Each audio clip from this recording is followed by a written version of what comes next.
another wacky connection. John Butler Seward, again, the guy that where they were trying to make it to the Seward's house. Yeah. He moved to Wisconsin. We don't know why. And I'd have to dig into my records and see where he moved. Did he move with her family? Because I mean, there's a whole bunch of these family members that were Presbyterians up at Platteville. I don't know. I'll have to dig into the records I have at home. This is an odd coincidence, having you two ladies both coming to us from out of state to look and see if you can find things about the Underground Railway. And you're both on different paths, but you're probably interconnected on all of these things. I've become really good friends with the former archivist at the Southwest Wisconsin Room. Mm-hmm. And when I mentioned the McCords and the Douglases and some of those people, that was all news to him. And he's since retired. Mm-hmm. And anyway, he's become real interested in it now too. Oh yeah. The founder of Platteville, he was originally from Kentucky. Mm-hmm.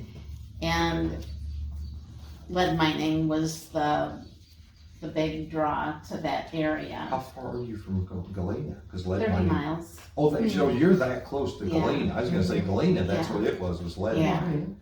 Right. And there's one professor over on campus, John Roundtree, on the 1840 census, has one slave. But the family called her Aunt Rachel. I think it's one of those where they... Here in town, there was a woman here named Nin Gaskins, and Sheriff Gaskins lived on the north side of the Bond County Courthouse Square, right here on the north side of the square. And Nin Gaskins did laundry and housekeeping. That was a family from Virginia that had migrated out here. She was a black lady. Nin was. Aunt Nin is what everybody called her. She's buried out at Halls Grove Cemetery on the lot with the rest of the Gaskins. And so But basically, she was like a family member. She was an older lady, and she came with the family when that family migrated here. I guess she was their slave at one point in time. She was never registered as a slave when she lived here, but she lived with the Gaskins family, and she's buried with them to this day out there at the Halls Grove Cemetery. And she did laundry here in the area. Are there any blacks registered with the county? Because Yes, I read there that are. there was a law. Yes, they were registered, There's a but they were children, and we do not have the current. I went through the county records. Dean and I You don't did have the. them? We don't have them anymore. We don't have the book Okay, anymore. wow. It's listed in the historical souvenir of Greenville. Mm-hmm. And then most of them were children. Most of them had 99-year leases or something like that. I mean, they were pretty harsh. I mean, they were, Yeah. it was numerous children, about 11 of them. One of the Kirkpatricks had one. Some of the Valentines up at Reno area had them. There's no record of the names. No. Other than the historical souvenir of Greenville, that one 1905 history book, there is a record in there where at that time Will Carson, who was the editor of the Advocate, got in there and wrote down those names. So there's historical souvenir of Greenville. We've got that book upstairs. I don't happen to have it here with Okay. me right now, but there is a list of the registered slaves in that book. At least what there was for that one year that they recorded it, because they should have recorded them about every year. So this Aunt Rachel was listed on the 1840 census.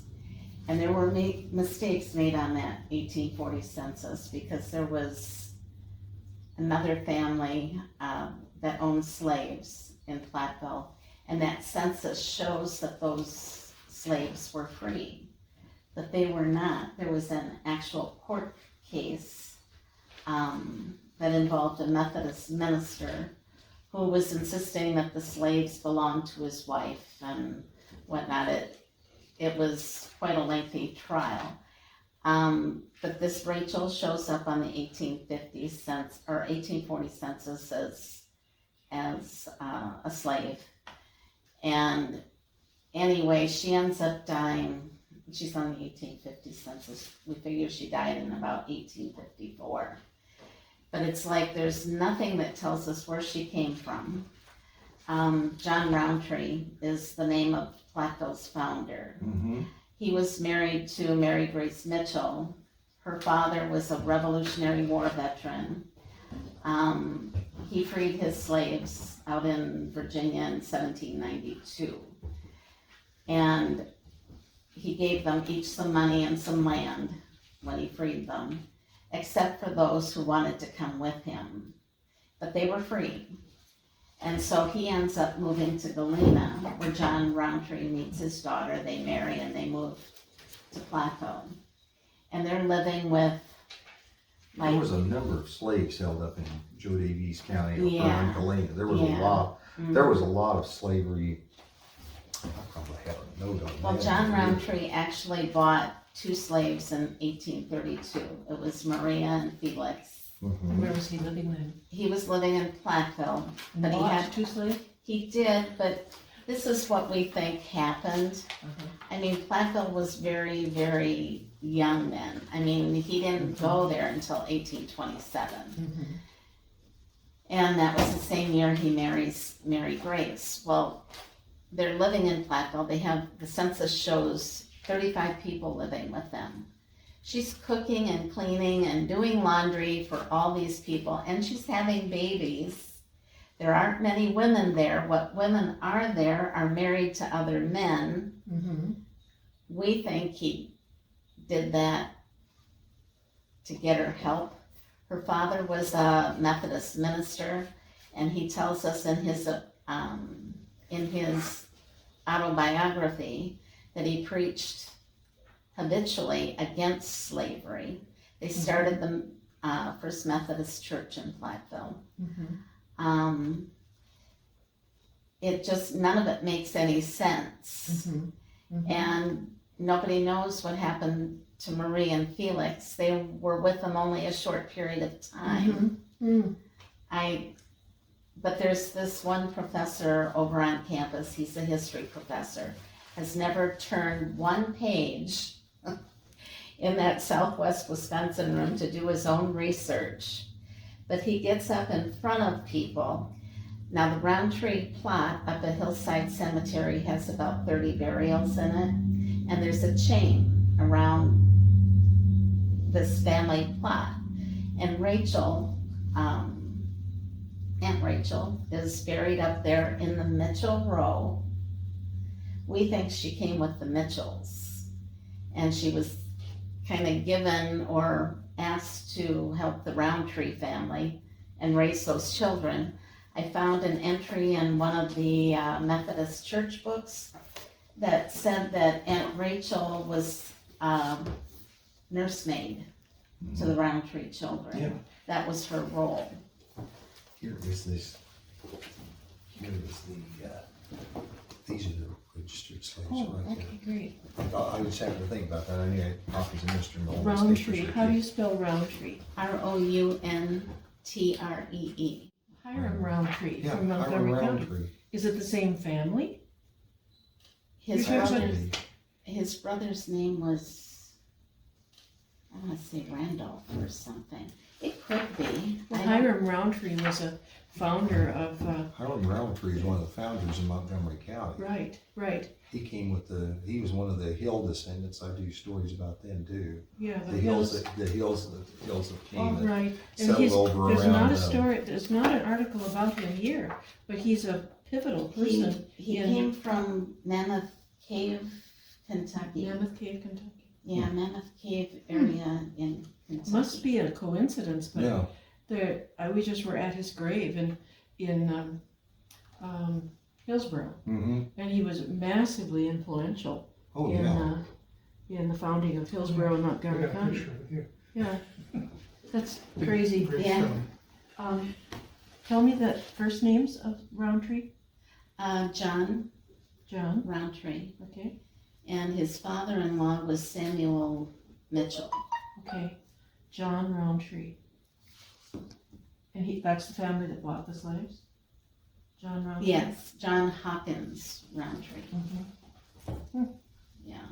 Yeah, I'm trying to think what the connection was, and This is with another story that I talk about of the early settlers that lived up there in Montgomery County around the Hurricane Creek Baptist Church. And some of them were descendants of Isaac Hill, and Isaac Hill basically started Hill's Fort that's here. And we've got a reproduction of the fort out here east of Greenville. And we've written books about that fort and stuff like that. And Hiram Roundtree is mentioned in that because he's married into that family. Yeah, Mike Rapay was talking about Hurricane Township. Yeah, Hurricane Township, there's a lot of interesting stories. There's a lot of interesting church minutes with that old Hurricane Creek Church. I've done talks on that too. And Hiram Roundtree is one of the people that, Hiram Roundtree, same spelling exactly. One of the first county commissioners and all that. I'll tell you a funny thing in this. And where did John Roundtree come from? You said Mammoth Cave? Cave in Kentucky. I want to say his father's name was Randall. Randall? I wish I could bring up Ancestry on my phone, but I can't. Now, if you look in here, you'll find a picture of the first county seat. First county seat at Hillsboro. Okay. They'd have the picture of a log cabin house in there somewhere in that first few pages of that thing. That house that they met in was let's see, what was his name? Jesse McAdams. The Jesse McAdams house. That's whose house it was at, if I'm not mistaken. Okay, Jesse McAdams ended up moving down here to Bond County. He literally lived across the street from where I live. His son built the house that I live in. Jesse McAdams Jr. did, and he is one of the Revolutionary War veterans buried here in Bond County, Illinois.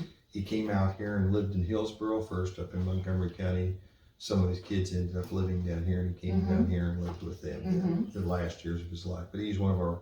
It's just a coincidence that he's buried in Bond County. He's buried in my family cemetery where the Kaegy family. Well, there's a Roundtree Township. Yeah, there's a Roundtree Township. Yeah, named for him. The gravestone is very unusual. It's a tree. Oh, wow. Isn't that just northwest? Isn't that up that little street, that dead end street just That northwest is of Hillsboro unusual. Courthouse? Very It unusual. is. Yeah. And we went there because That's where he's buried. I was gonna he's say, I'm buried sure there. Roundtree's He buried. donated the land for that, and that's where the black people were buried Oh, okay. early on. So he was sympathetic, Mm-hmm. and that's why we went there. I've spoken at the Hillsboro Historic Courthouse. I've spoken and had done history talks up there a number of times. Here's the courthouse. Here's the Yeah, that's the it. log courthouse. That's the log Yeah. courthouse, the first building that survived. But that was the Joseph McAdams house. And like I said, that old boy ended up living down here. Of all things, he ended up living down here literally with one of his sons across the street from where I live. And then one of his other sons, the one that was named after him, or Jesse's the one I live on, had that place. Joseph McAdams was his name, but he was the Revolutionary War veteran. He's actually buried in Campground. Did you ever hear anything about the controversy when they formed Montgomery County? That they had a set of county commissioners, John Seward was one of them, and they got in a fight, and apparently the Colonel John Seward, rubbed everybody the wrong way, and they dissolved, and they elected a new one, and that's when it was moved to Hillsboro. It was supposed to be at Hamilton, which was a few miles west. Yeah, southwest of there is where it was going And they to got in a be. fight, and apparently part of it was my fourth great grandfather's fault. He was a bad boy, and they didn't like him, they booted him, and they elected a new county commissioner. I didn't know that part of the. Yep, it's in Didn't here. know that part of the story. The contract with John Seward and Joel Smith, the landowners, was rescinded, and Seward and Smith were discharged from the obligation. Must have been a hellish life if you were black in Illinois at that time. Oh, yeah. Here in Illinois, you had to own your own piece of ground. You had to have somebody post a bond for you. Governor Coles came here from Virginia. He was our second governor of the state and kept slavery from coming in here with a new constitutional convention. He freed his slaves on the Ohio River, and then he set them up. He bought ground for them, but he didn't post bonds for them. And Great, thank you. Governor Reynolds and a couple other people filed suit against him in Madison County Court for not strictly following the law with all of that. And they really nailed him on this stuff. And Governor Coles one of our better governors here in the state because of some of the leadership things he did to keep it from becoming a slave state. He and numerous other guys, that early minister that I mentioned early on, was in editor Hooper Warren. He ran one of the first Illinois newspapers. Thomas Lippincott also ran that newspaper for a while. They were all anti-slavery men.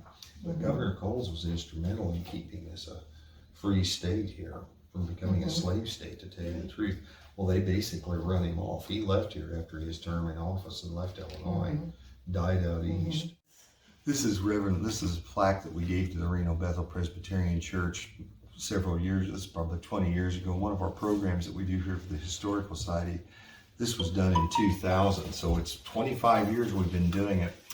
I had just resigned the presidency, and one of the programs I always wanted to do that I thought would be a neat program, I resigned and somebody else had taken over. A lady from Serrano became our next president after that. I said, it'd be kind of neat if we could go up there to Reno and do a history program in the area, because they just found out about Lovejoy's visit there. And these stories about the Civil War were always coming out, and this book here had come out recently. And I thought, Civil War could have broken out, what happened right there at Reno with all the activities that was in that area at that time. I thought, let's go up there and do a rural church program. So we did. We had like 100 people show up there at Reno Bethel Church that night, and we had some Kool-Aid and cookies afterwards and so forth. And we had a wonderful program, history of the church, talked a little bit about Elijah Lovejoy being there and stuff too.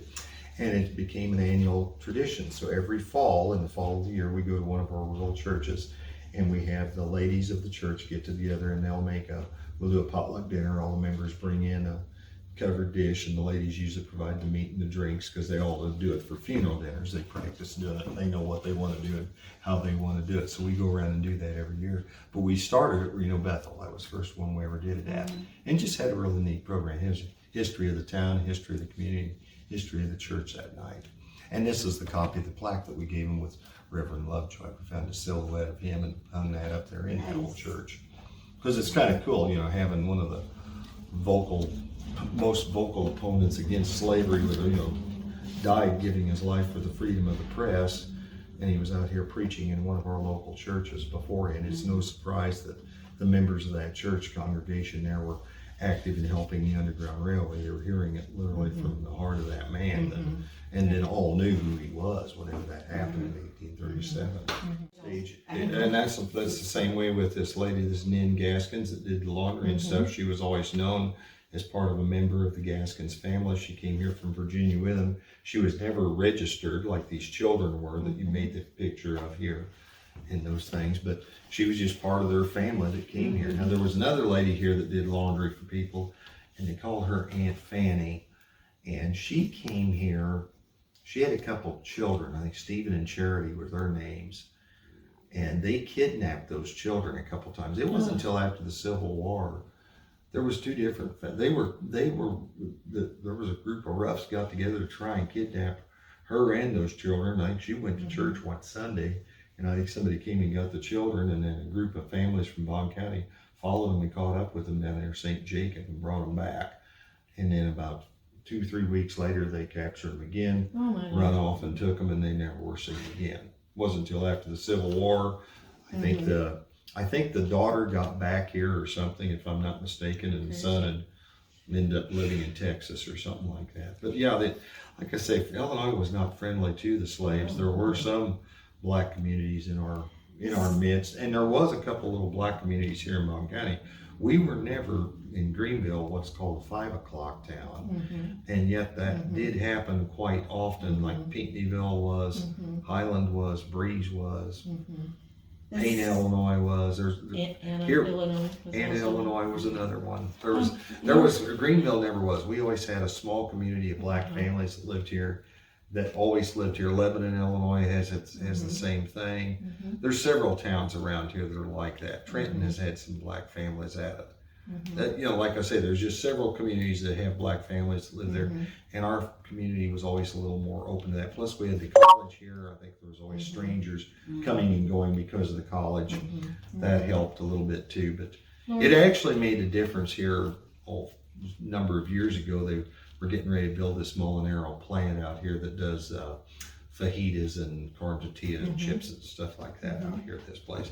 And Payne, Illinois wanted to get that, and Pinckneyville wanted to get that. Part of the reason Greenville got it is Greenville was never a 5 o'clock town. Really? And that was one of the things that I remember being interviewed by this lady wanting to know the history of black relations within our community here and stuff like that. And I said, well, we were never like that. In fact, we had Underground Railway operators here and always black family members that were working in lead positions in the DeMolin Company down here. And, you know, you just didn't have that kind of problems here in our community, fortunately. There were problems, I'm sure, but not like some communities. Right. But part of the reason we landed that plant, though, was we'd never been a 5 o'clock town, because that's something that was really relatively more modern era, you know, within the last 20 years that I remember being extensively interviewed about that, and I said, well, that never was a problem here. But Bill Tipner was a good friend of mine. He was leader of the Perry County Historical Society down at Pinckneyville, and they had a checkered history down there. There was an incident down there where some girl was bothered and she blamed a black man on it. I mean, the people of town went together and run those families out of town, burned them out, run them off. I mean, it just, you know, in the 1940s or something, 30s or 40s, something like that. And turns out it was all a mistaken identity case. But I mean, that kind of stuff did happen, and happened right here in our state. But Bill told me about that. I often thought, thank heavens we didn't have anything awful as that happen. We had a few black men here. In fact, they even show up we had a few black men that served in the black unit of the American Civil War. Really? And they show up as members of our GAR post, where they belong to the same GAR post here in Greenville. But they are buried a few black men are buried on the Soldier and Sailor lot up at Montrose Cemetery. But then a few of the others, the black families, were actually buried at the bottom of the hill at Montrose Cemetery, most of them. And then there are a couple of black cemeteries in Mount County. Out at Waite Cemetery, the black families are buried on the south edge of the cemetery there, and at Corrington, they're on the west edge of the cemetery. At Seagraves, there was supposed to be a black section there, but I don't know that it's ever been marked or denoted any different, but I do know those two exist. So there was segregation here, but I did a talk a few years ago. One of the things, my history passion I work with a lot of it's Abraham Lincoln. And I do the birthday programs at the Vandalia State House about every other year or so. I end up doing it. One of the neatest talks I ever did was on Lincoln and slavery. Of course, he did more free slaves than any other man has before or since. But the remarkable thing I was wondering about was how many slaves did Abraham Lincoln actually know? And it's odd because literally from the Vandalia State House, you look out the north windows and you're actually looking across what's the railroad tracks, but you're looking at the site where Robert and Francis McLaughlin's house was. He was the state treasurer for a period of time. They had indentured servants in there. They're the ones that run away and went to live with that lady, Christiana Tilson. Caleb and Lucy. Yeah. But he would have known Caleb and Lucy from being in the stand. Abraham Lincoln actually knew slaves in Springfield because there was slavery and indentured servants there. His brother-in-law, Ninian Edwards, had indentured servants in his house that were working and made the wedding cake for Abraham and Mary Lincoln's wedding that night on Aristocracy Hill. So there were, and then Jameson Jenkins was the dray operator. They shouldn't have been allowed to bring their slaves there. They were from, Mary Todd was from, he was in Edwards. Mary Todd was from, she was from Kentucky. She's from Lexington, Kentucky, is where the girls came from. There was 4 of the girls up there. Right. It was the Edwardses that had them, and he was the son of the 3rd governor of the state of Illinois, that's right. Ninian Edwards Jr. Now, Uncle Ninian was the. Wow. Henry Christopher was the other black man. I'm sorry. That's all right. Henry Christopher. It's just one of those funny things. I mean, did you ever think about that? The fact that Abraham Lincoln, living in the free state of Illinois, I would have never thought of him knowing slaves here. But he actually did know a number of different slaves here in this area, in this free state of Illinois. He knew them, and like I say, even to the fact that a couple indentured servants at Ninian and Elizabeth Edwards' house were indentured servants, and they were the ones that made the wedding cake the night Aunt Mary got married. William Henry Seward, who was his. But the Secretary of Sewards, I State. never knew any of the Sewards ever had a runaway slave, but it's Well, just kind of, They had slaves in New Jersey. so they had in New slaves in Jersey. New Jersey and then But came here William and brought Henry, them. No, we don't know. They don't That's know what if I they brought can't document. I can't document where the escaped slave turned up, but I know that they kept in touch. The Sewards kept in touch with him for 15 years. he That's kept searching interesting. for him, but an escaped slave doesn't want to be found. No. Right, yeah. And And, John Seward did not own well, we think, Walter we think. when he was sold. Yeah, That's a donation, We appreciate think it. his mother, don't need to, I people do need to too. do that. I do too. I'm on the board of the Grant County Historical Society where I'm from.